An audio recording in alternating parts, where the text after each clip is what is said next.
Welcome to Sunil Chemistry Zone.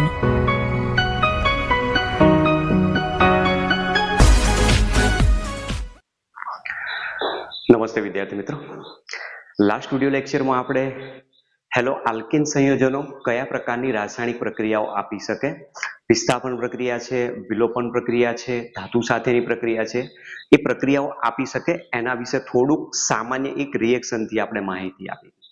એના પછી જે ટોપિક જોયો તો એમાં જે કેન્દ્રાનુરાગી વિસ્થાપન પ્રક્રિયાઓ આપણે શરૂઆત કરી છે, એ કેન્દ્રાનુરાગી વિસ્થાપન પ્રક્રિયામાં જે કેન્દ્રાનુરાગી પ્રક્રિયક વપરાય છે તો એ પ્રક્રિયક કયા હોઈ શકે, કઈ પ્રકારનો છે, કેન્દ્રાનુરાગી પ્રક્રિયકની લાક્ષણિકતાઓ શું છે, કેન્દ્રાનુરાગી પ્રક્રિયકની પ્રબળતા કઈ રીતે નક્કી કરી શકાય એના વિશે આપણે ડિટેલમાં માહિતી મેળવીશું. હવે આજના વિડિયો લેક્ચરમાં આપણે કેન્દ્રાનુરાગી વિસ્થાપન પ્રક્રિયકો જે લીધા છે એ કેન્દ્રાનુરાગી વિસ્થાપન પ્રક્રિયકોમાં કયા એમ્બીડેન્ટ ન્યુક્લિયોફાઇલ છે અને એમ્બીડેન્ટ ન્યુક્લિયોફાઇલ કયા પ્રકારની નિપજો આપી શકે છે એના વિશે માહિતી મેળવીશું. સાથે સાથે જે પણ કેન્દ્રાનુરાગી પ્રક્રિયક જ્યારે હેલો આલ્કીન્સ ઉપર અથવા આલ્કાઇલ હેલાઇડ ઉપર જ્યારે અટેક કરતો હોય તો એમાંથી કયા પ્રકારની નિપજ મળી શકે છે, એ સંયોજન કયું બનાવી શકે છે એના વિશેની માહિતી લઈશું. ઠીક છે, તો સ્ટાર્ટ કરીએ આજનો વિડિયો લેક્ચર. તો જુઓ, આપણો જે પોઈન્ટ હતો એની અંદર કે કેન્દ્રાનુરાગી પ્રક્રિયક એટલે શું એના વિશે આપણે માહિતી મેળવી ગયા છીએ. કેન્દ્રાનુરાગી પ્રક્રિયક તો જનરલી આપણે કેન્દ્રાનુરાગી પ્રક્રિયકને ન્યુક્લિયોફાઇલ્સ કહીએ છીએ અને એને Nu- તરીકે દર્શાવતા હોઈએ છીએ. હવે જ્યારે કોઈ પણ એવી પ્રક્રિયા લઈ લઈએ, દાખલા તરીકે આપણે જનરલી અહીંયા જે પોઈન્ટ છે હેલો આલ્કીન સંયોજનો વિશેનો છે. હેલો આલ્કીનમાં રહેલો જે કાર્બન છે એ કાર્બનની વિદ્યુત ઋણતા ઓછી છે, કારણ કે એની વિદ્યુત ઋણતા છે 2.5 અને અહીંયા હેલોજન છે. હેલોજન તરીકે અહીંયા X તરીકે FCl Br અને I હોઈ શકે છે. તો જે હેલોજન પરમાણુ આપેલા છે એની ઇલેક્ટ્રોન ખેંચવાની ક્ષમતા કાર્બન પરમાણુ કરતા વધારે છે, જેના કારણે આ જે બંધ છે એ બંધના બંને ઇલેક્ટ્રોન કોના ઉપર શિફ્ટ થયેલા હોય, હેલોજન પરમાણુ તરફ. અને હેલોજન પરમાણુ તરફ બંધના બંને ઇલેક્ટ્રોન શિફ્ટ થતા હોવાના કારણે હેલોજન પરમાણુ પર આંશિક ઋણ વીજભાર આવે છે અને કાર્બન પરમાણુ પર આંશિક ધન વીજભાર ઉત્પન્ન થાય છે. એના પાછળનું રીઝન છે ફ્લોરીનની વિદ્યુત ઋણતા 4.0 છે, ક્લોરીનની વિદ્યુત ઋણતા 3.0, બ્રોમિનની વિદ્યુત ઋણતા 2.8 અને આયોડિનની વિદ્યુત ઋણતા છે 2.5. અને બાહ્યતમ કક્ષામાં એક જ ઇલેક્ટ્રોનની જરૂર છે, એટલે એ શું કરે છે, બંધના ઇલેક્ટ્રોનને ખેંચવાની પ્રબળ વૃત્તિ ધરાવે છે. કોની સાપેક્ષમાં? કાર્બનની સાપેક્ષમાં. તો એના કારણે થયું શું કે આ જે કાર્બન પરમાણુ છે એ કાર્બન પરમાણુ એક પ્રકારે ઇલેક્ટ્રોન ડેફિશિયન્ટ સેન્ટર થઈ ગયું, ઇલેક્ટ્રોન ઉણપ ધરાવતું કેન્દ્ર, અને એટલા માટે આ એક ઇલેક્ટ્રોફાઇલ તરીકે વર્તે એવું કહેવાય. કાર્બનનો જે પોઝિટિવ ચાર્જ ડેવલપ થયો એના કારણે પોતે ઇલેક્ટ્રોફાઇલ તરીકે વર્તે. ઇલેક્ટ્રોફાઇલ એટલે ઇલેક્ટ્રોન અનુરાગી જેને કહેવાય, જેને ઇલેક્ટ્રોનની જરૂર છે. તો ઇલેક્ટ્રોનની જરૂર છે તો એ કોની સાથે બંધ બનાવશે? જેની પાસે ઇલેક્ટ્રોન હશે.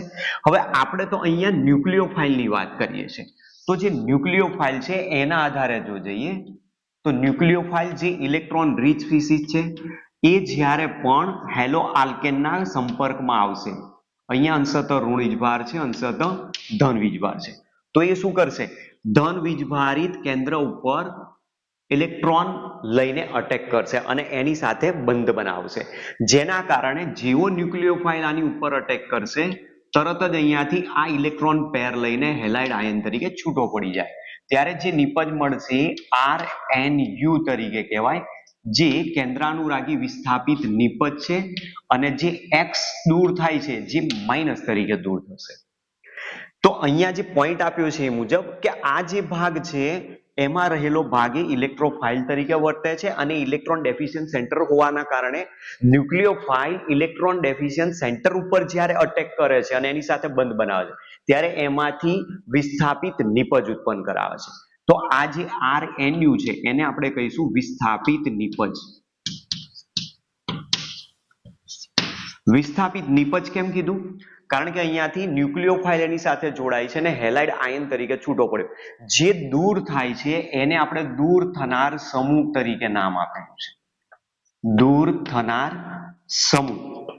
અને જે દૂર થનાર સમૂહ છે એને જ આપણે લિવિંગ ગ્રુપ તરીકે પણ લાસ્ટ વિડિયો લેક્ચરમાં જોઈ ગયા છીએ.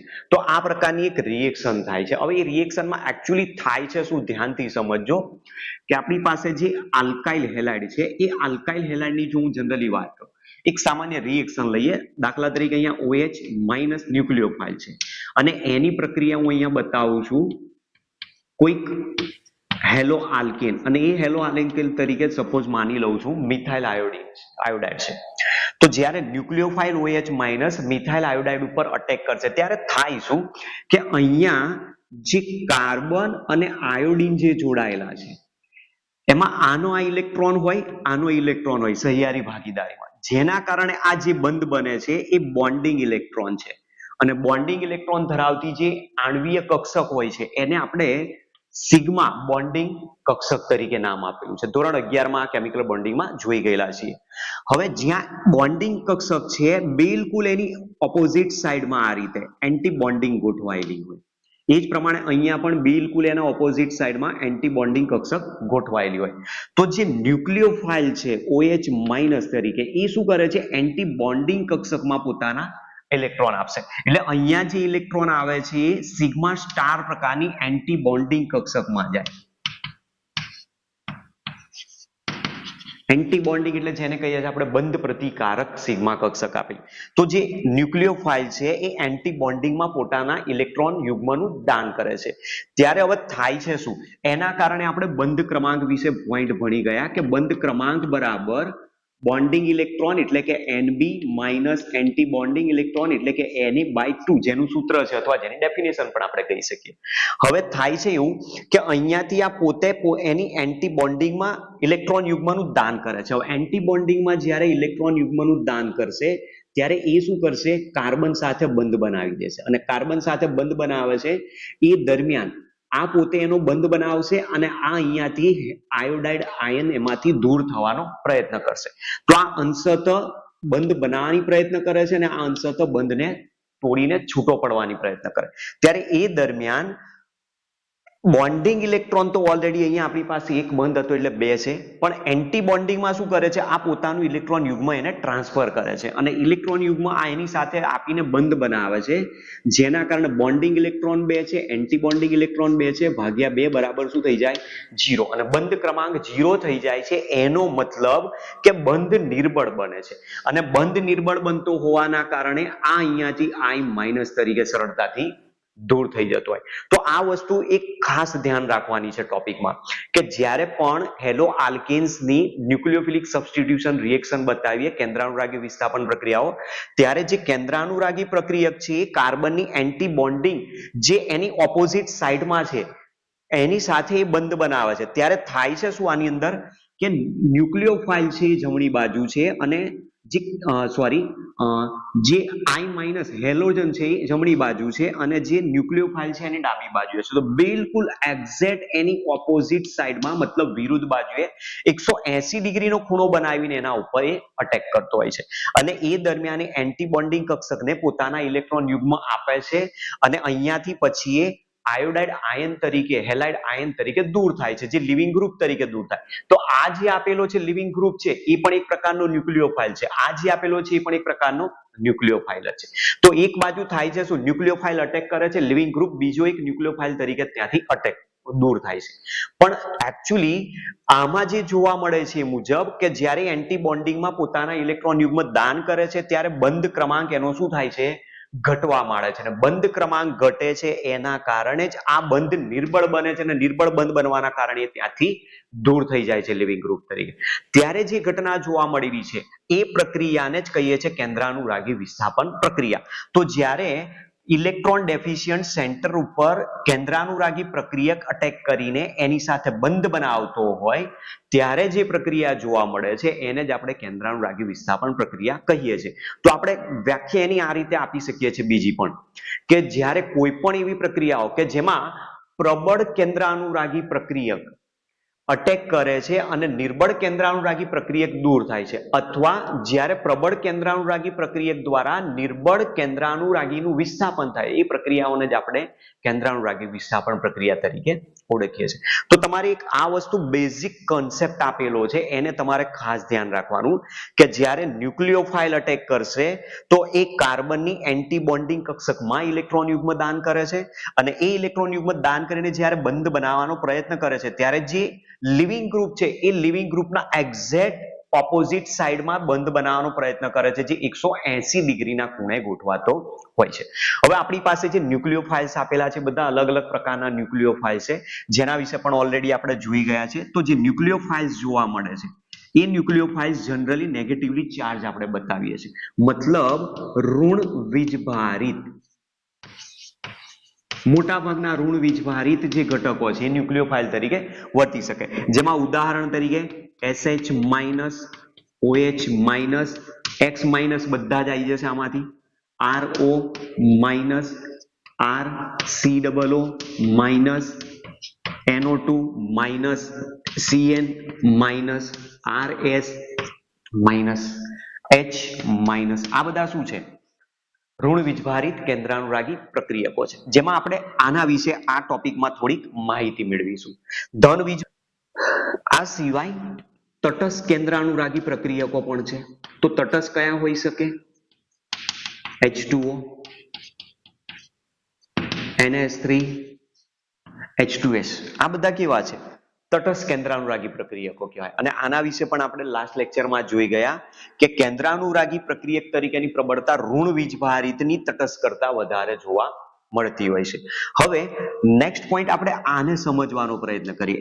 NO2 અને CN માઇનસ બંનેમાં શું ડિફરન્ટ છે એના આધારે પણ આપણો બોર્ડની એક્ઝામમાં MCQ માં ક્વેશ્ચન પૂછાતો હોય છે.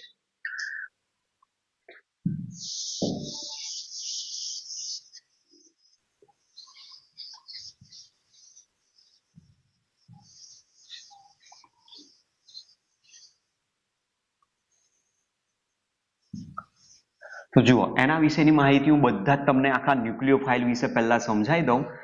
કોણ કઈ નિપજ બનાવે છે, અને એના ઉપરથી આપણે પછી જે CN માઇનસ ની વાત કરી છે અને NO2 માઇનસ ની વાત કરી છે, એના વિશે હું તમને માહિતી આપું છું. જુઓ, સૌથી પહેલા આપણે અહીંયા કોઈક પ્રક્રિયક અહીંયા બતાવીશું, જે તમારી બુકમાં ઓલરેડી આપેલું જ છે, પોઈન્ટ આખું કોષ્ટક સ્વરૂપે છે. પ્રક્રિયક અહીંયા લઈશું. પ્રક્રિયકમાંથી ન્યુક્લિયોફાઇલ તરીકે કોણ વર્તે એના વિશેની માહિતી આપીશું. પછી અહીંયા જે નિપજ બનાવશે, જેને આપણે RNU તરીકે દર્શાવીશું, અને સંયોજનનો વર્ગ કયો આવે, સંયોજનનો વર્ગ મતલબ કયા પ્રકારનું સંયોજન બને છે એના વિશે માહિતી આપીશું. ચાલો, એમાં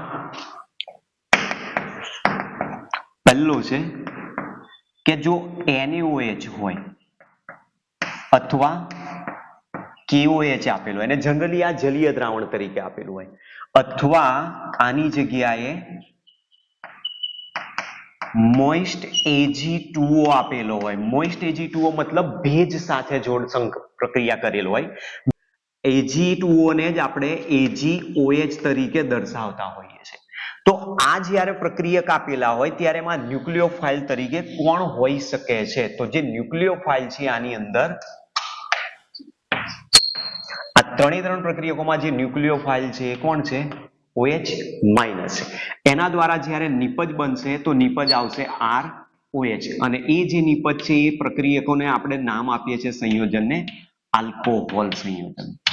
તો આલ્કોહોલ બનાવી શકે છે. એટલે તમારી પાસે જ્યારે કોઈ પણ હેલો આલ્કેન ઉપર આની જો અટેક કરવામાં આવે ને જો એની કેન્દ્રાનુરાગી વિસ્થાપન પ્રક્રિયા થાય તો નિપજ શું બનવી જોઈએ? આલ્કોહોલ બનવું જોઈએ. ઉદાહરણ નંબર 2, H2O જો આપેલો હોય તો આ તો પોતે તટસ્થ છે, તો એ કેન્દ્રાનુરાગી પ્રક્રિયક તરીકે પોતે જ કામ કરે, અને અહીંયા અટેક કરીને એમાંથી જે નિપજ બનાવશે એ પણ ROH આવશે. તો આ શું બનાવી દીધો? આલ્કોહોલ બનાવ્યો. ત્યાર પછી ઉદાહરણ નંબર 3 કે જો પ્રક્રિયક NaSH આપેલો હોય, સોડિયમ હાઇડ્રોસલ્ફાઇડ જેને કહેવાય, તો એમાં જે કેન્દ્રાનુરાગી પ્રક્રિયક છે SH- છે, હાઇડ્રોસલ્ફાઇડ આયન, અને એ હાઇડ્રોસલ્ફાઇડ આયન જો જોડાય તો અહીંયા બનાવશે RSH, જેને આપણે કહીએ છીએ થાયો આલ્કોહોલ. RSH જેનું નામ છે થાયો આલ્કોહોલ. ઉદાહરણ નંબર 3, ઉદાહરણ નંબર 4, R-ONA સોડિયમ આલ્કોક્સાઇડ આપેલો છે, તો એમાં જે ન્યુક્લિયોફાઇલ છે R-O- છે, અને એમાંથી નિપજ બનાવશે ROR-, તો સંયોજન બની ગયું ઈથર. જો આની જગ્યાએ પ્રક્રિયક R-SNA લેવામાં આવે તો ન્યુક્લિયોફાઇલ છે R-S-, નિપજ બનાવશે RSR-, તો એને કહેવાય થાયો ઈથર બનાવે છે, એવું કહેવાય. પ્રક્રિયક નંબર 6, જો પ્રક્રિયક પોતે એને I લીધો હોય તો એમાં ન્યુક્લિયોફાઇલ છે I-, તો નિપજ બનાવશે RI, જેને કહેવાય આલ્કાઇલ આયોડાઇડ. નંબર 7, જો પ્રક્રિયક તરીકે NH3 પોતે લેવામાં આવ્યો હોય તો ન્યુક્લિયોફાઇલ તરીકે પણ NH3 જ આવશે, અને એમાંથી નિપજ બનાવશે RNH2, જેને આપણે કહીએ છીએ પ્રાથમિક એમાઇન બનાવે છે, એવું કહેવાય. બરાબર છે. તો આ કેટલાક પ્રક્રિયકો અહીંયા મેં લીધા છે, બીજા છે આગળ કવર કરીએ છીએ. અને એ જ્યારે પ્રક્રિયક તરીકે કામ કરે અને જ્યારે કેન્દ્રાનુરાગી વિસ્થાપન પ્રક્રિયા હેલો આલ્કેન ઉપર આપે તો આ જ પોતે ન્યુક્લિયોફાઇલ તરીકે વર્તી શકે છે. એટલે પ્રશ્નમાં તમારે આ ધ્યાન રાખવાનું કે જ્યારે આવો કોઈક ન્યુક્લિયોફાઇલ આપેલો હોય ત્યારે આ પ્રકારની નિપજ બનવી જોઈએ, અને એ ક્રમશઃ સંયોજનો જે બનાવે છે એ મુજબ કે જો OH- या H2O અટેક કરે તો આલ્કોહોલ જ બનાવે, SH- અટેક કરે તો થાયો આલ્કોહોલ બનાવે, R-, અટેક કરશે તો ઈથર બનાવશે, R-S- અટેક કરશે તો થાયો ઈથર બનાવશે, I- અટેક કરે તો આયોડો આલ્કેની આલ્કાઇલ આયોડાઇડ બનાવશે, અને જો NH3 અટેક કરશે તો પ્રાથમિક એમાઇન બનાવી શકે છે. બીજા ક્વેશ્ચન આની અંદર જોઈએ કે કયા કયા બીજા પ્રક્રિયકો હોઈ શકે છે.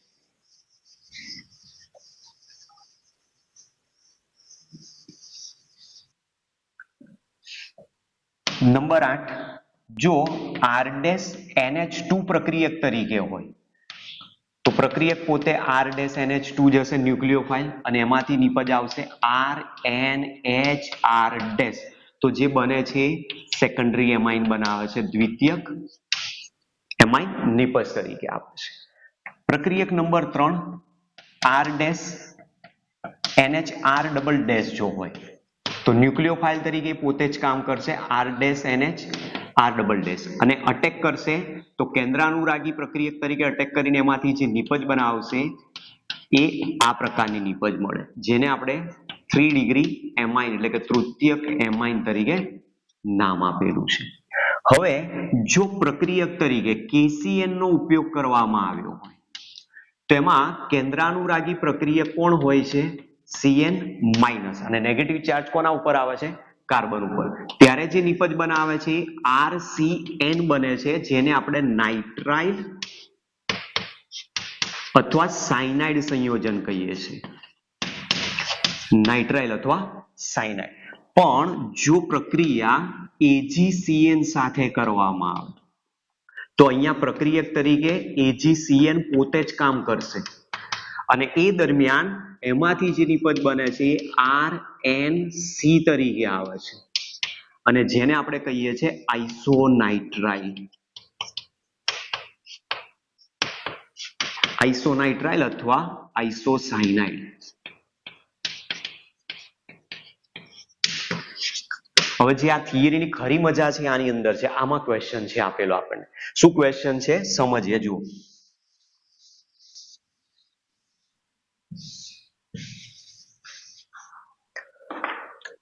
હવે આવું કેમ બન્યું? અહીંયા KCN છે, અહીંયા AgN છે, એકમાં સંયોજન સાયનાઇડ બનાવે છે અને એકમાં આઇસોસાયનાઇડ બનાવે. આનું રીઝન શું છે તો ધ્યાનથી સમજજો, બરાબર, કારણ કે જો આ ખબર નહીં પડે તો આગળની બધી જે ચેપ્ટર્સ આપેલા છે એની અંદર જે બધી કાર્બનિક પરિવર્તનો બનાવવાના થાય છે એમાં તમને તકલીફ પડશે. તો પહેલા ધ્યાનથી સમજજો કે KCN આપેલો છે. KCN નું બંધારણ આપણે આ રીતે બનાવીએ છીએ. જે KCN છે એ KCN એક પ્રકારનું આયનિક સંયોજન છે અને આયનિક સંયોજન હોવાના કારણે બંધ અહીંયાથી જેવો તૂટશે, બંધના ઇલેક્ટ્રોન કોણ લઈ જાય? કાર્બન લઈ જશે. અને જેવો કાર્બન ઇલેક્ટ્રોન લઈને છૂટો પડશે K+ અને C ટ્રિપલ બોન્ડ N, નાઇટ્રોજનનું એક ઇલેક્ટ્રોન યુગ્મ અને અહીંયા કાર્બન પાસે એક ઇલેક્ટ્રોન યુગ્મ આવ્યું એટલે એના ઉપર ચાર્જ આવશે નેગેટિવ. તો આની અંદર તમે જુઓ ઇલેક્ટ્રોન દાતા જે પરમાણુ હોય એને કહેવાય છે કેન્દ્રાનુરાગી કેન્દ્ર. જેટલા પણ તમે કેન્દ્રાનુરાગી પ્રક્રિયકો લીધા છે એમાં દરેકની અંદર ઇલેક્ટ્રોન દાતા પરમાણુઓ હાજર હોય જ છે અને એ ઇલેક્ટ્રોન દાતા પરમાણુને જ આપણે કેન્દ્રાનુરાગી કેન્દ્ર તરીકે ઓળખીએ છીએ, ન્યુક્લિયોફિલિક સેન્ટર જેને કહેવાય. તો અહીંયા જે ન્યુક્લિયોફિલિક સેન્ટર આપેલા છે કેન્દ્રાનુરાગી કેન્દ્રો એ બે છે. કાર્બન પણ ઇલેક્ટ્રોન યુગ્મનું દાન કરી બંધ બનાવી શકે છે અને નાઇટ્રોજન પણ ઇલેક્ટ્રોન યુગ્મનું દાન કરીને બંધ બનાવી શકે છે. હવે આપણે ઓલરેડી જોઈ ગયા કે વિદ્યુત ઋણતા જેમ વધારે હોય એમ એની કેન્દ્રાનુરાગી તરીકેની પ્રબળતા ઓછી થઈ જાય. તો મતલબ કાર્બનની વિદ્યુત ઋણતા ઓછી છે, નાઇટ્રોજનની વિદ્યુત ઋણતા વધારે છે અને એટલા માટે જ કહી શકીએ કે C- એ નાઇટ્રોજન કરતા પ્રબળ કેન્દ્રાનુરાગી તરીકે અહીંયા વર્તશે અને એટલા માટે આલ્કાઇલના ઇલેક્ટ્રોન ડેફિશિયન્ટ કાર્બન ઉપર આલ્કાઇલ હેલાઇડમાં કોણ અટેક કરશે? કાર્બન. અને એના કારણે જ અહીંયા જોડાઈને શું બનાવે છે? સાયનાઇડ સંયોજન બનાવે છે. બરાબર.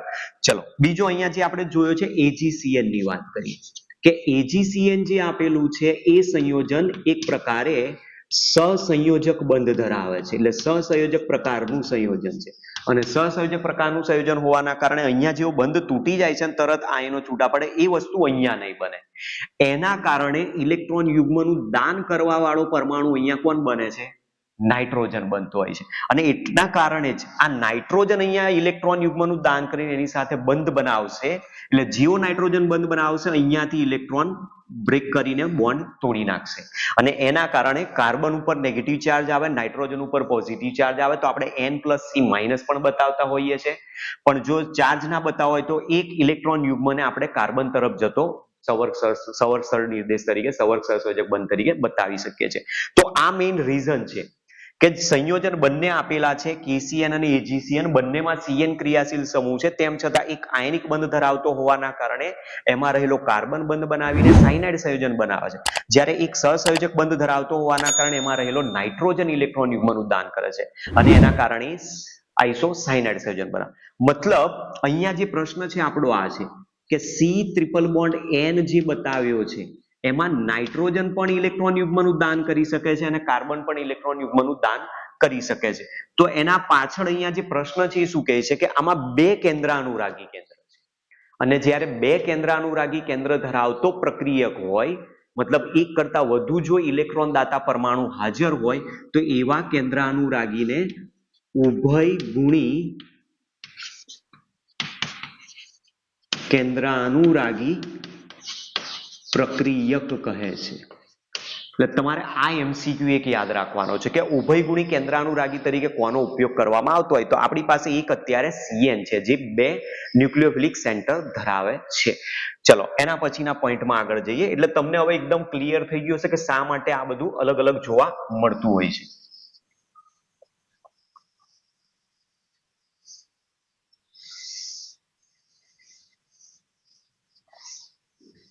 આ સિવાય બીજા કયા પ્રક્રિયકો છે કે જે કેન્દ્રાનુરાગી વિસ્થાપન પ્રક્રિયાઓ આપી શકે? તો નંબર 12 આપેલો છે KNO2. KNO2 જ્યારે આપેલો હોય ત્યારે એમાંથી જે ઓક્સિજન પરમાણુ છે એ નેગેટિવલી ચાર્જ હોય અને એના કારણે જે સંયોજન બને છે એ આ રીતે બનાવશે, ડબલ બોન્ડ O.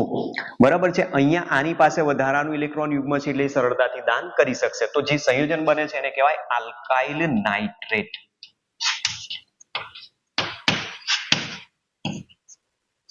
એ જ પ્રમાણે જો AgNO2 આપેલો હોય તો AgNO2 આપેલો હશે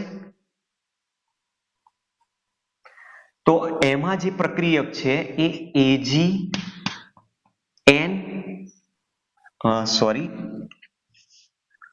એમાં બંધારણ આ રીતનું હોય AgON ડબલ બોન્ડ O. તો આની અંદર હવે અટેક કોણ કરશે? નાઇટ્રોજન અટેક કરશે ને નાઇટ્રોજન જો અટેક કરે તો NO2 બની જાય. તો મતલબ જે સંયોજન બનશે એને કહીશું આપણે નાઇટ્રો આલ્કેન સંયોજન બનાવે છે. તો અહીંયા બંનેમાં આખી વસ્તુ અલગ અલગ છે. જુઓ અહીંયા NO2 છે, અહીંયા પણ NO2 છે, પણ તેમ છતાં જે સંયોજનો બને છે એ અલગ અલગ પ્રકારના છે.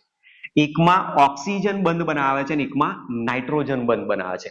એટલા માટે NO2 જે આપેલો છે માઇનસ અથવા ONO માઇનસ જે છે એ પણ શું કહેવાય? કેન્દ્રાનુરાગી ઉભયગુણી કેન્દ્રાનુરાગી પ્રક્રિયક કહેવાય. એટલે અહીંયા ક્વેશ્ચનમાં CN માઇનસ લખેલો હોય કે NC માઇનસ હોય. જો નાઇટ્રોજન જોડાય તો આઇસોસાયનાઇડ, કાર્બન જોડાય તો સાયનાઇડ.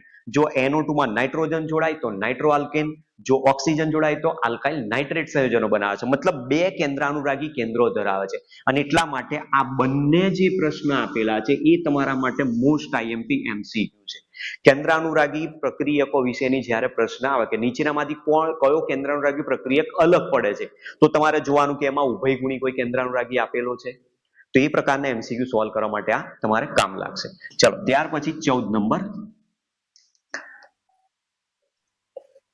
માનો કે પ્રક્રિયક છે હવે R-COO-Na, સોડિયમ એસિટેટ આપેલો છે.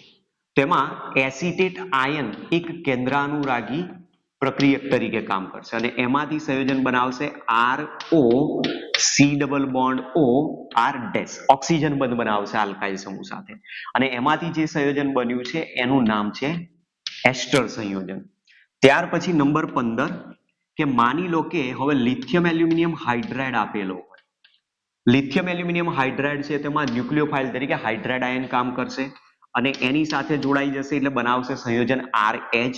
અને RH જો બનાવે તો એને આપણે કહીએ છીએ હાઇડ્રોકાર્બન બનાવે છે. અને જે લાસ્ટ આપેલો છે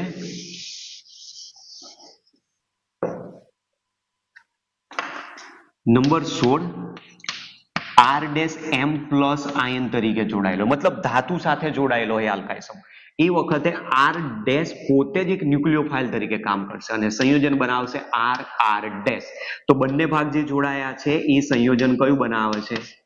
આલ્કેન સંયોજનો બનાવે છે. તો તમે જોઈ શકો છો આ પ્રકારનો જે પહેલો જ તમારો કોષ્ટકમાં ક્વેશ્ચન આપેલો છે એ બધા અલગ અલગ પ્રકારના ન્યુક્લિયોફાઇલ વિશે સમજાયો છે.